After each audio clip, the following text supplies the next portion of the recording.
battle terrorists, but they insult India.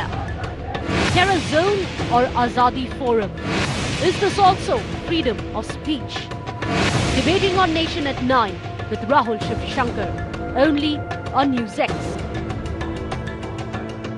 This program.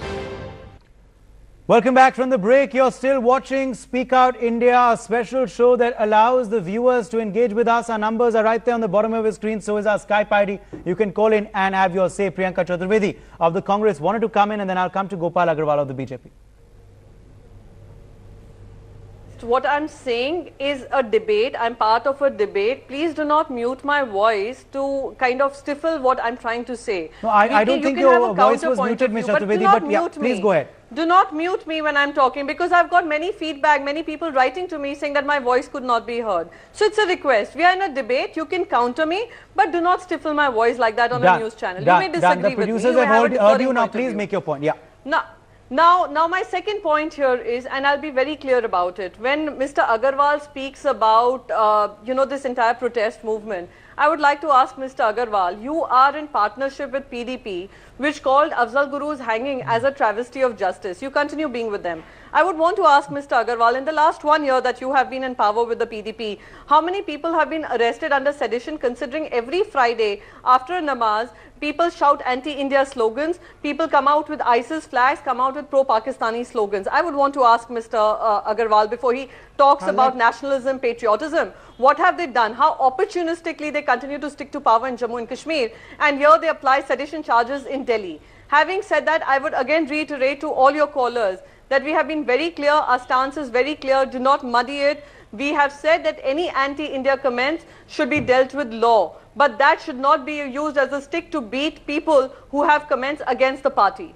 Against the ruling dispensation. That's an important point, Mr. Agarwal, because people are saying that government is being hypocritical. The Kashmir issue is quite different. Just now you are showing a footage where in Kashmir there are slogans which are anti-Indians. So you have to deal with different situation in a different way. Kashmir is a problem not created by us. We are trying to solve it. It's a problem created by the history and the people from the Congress. No, but are you acknowledging that you have to be soft there because you have an alliance partner? We have to deal, not software.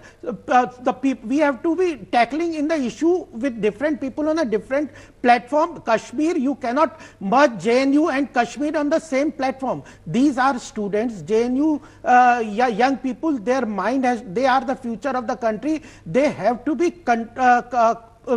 protected and made to move toward the nationalism. Okay, so these are separate issues, is what the BJP spokesperson said. Because you cannot merge Kashmir problems with JNU. Okay, sir, the same slogan may have a different connotation in Kashmir. You made your point. Now we must get in more callers on our show. Second thing is... No, you made your point. That let's get in some more callers and I'll come back to you.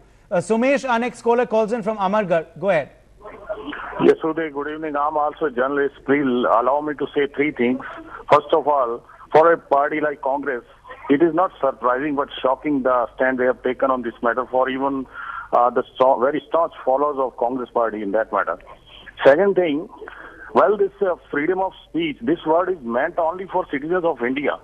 You see, these people who are shouting anti-India slogans there, do you think that they consider themselves as citizens of India? I don't think. They don't have any faith in our constitution. Absolutely. That's what Professor Alapat was saying. Maybe they should be shipped off then. Okay, you made your point, Sumesh. I'll have to stop you because we're short of time. Thanks for calling in there from Amargarh. Dr. Kushwant now joins us from Mussoorie. Go ahead.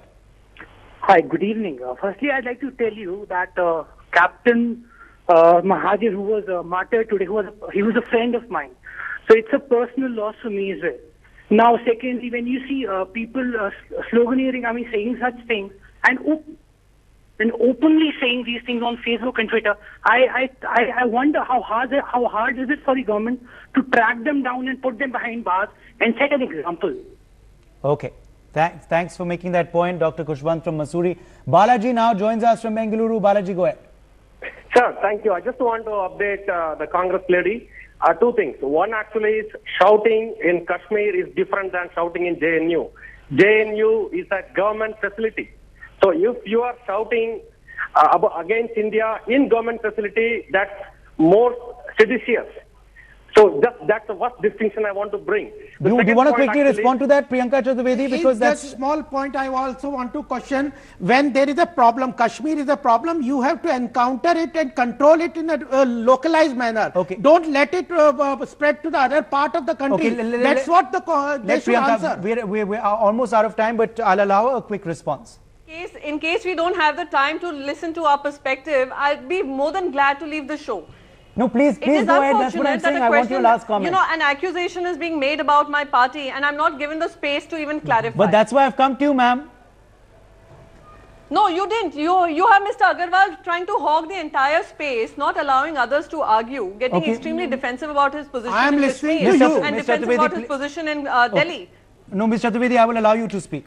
Point taken. I will allow you to speak. Please No, go I ahead. would like to tell your caller, and I would like to tell him yet again, that, sir, the discussion that was happening, as per you, the government-aided college, let me also tell you, where we have maintained this, any government-aided college or any premise in India or any free space in India or free land in this country, anyone speaking against the nation needs to follow the law. The constitution gives you freedom of speech. It also has reasonable restrictions to it. So follow the constitution, follow rule of law, is what I'm saying. But you cannot use the same excuse to brand everybody as anti-nationals. You cannot call me an anti-national. You cannot call others unpatriotic. There are over 8,000 students in JNU. Not everyone was a participant in that particular protest. All right. So book those who were guilty, not call everybody terrorists. Don't tar everyone. That's the final statement. I hope We leave it there. We let that be the final thought then. Priyanka Chaturvedi, Gopal Agarwal and Professor Nalapat, appreciate all of you joining us, and thanks to all our viewers also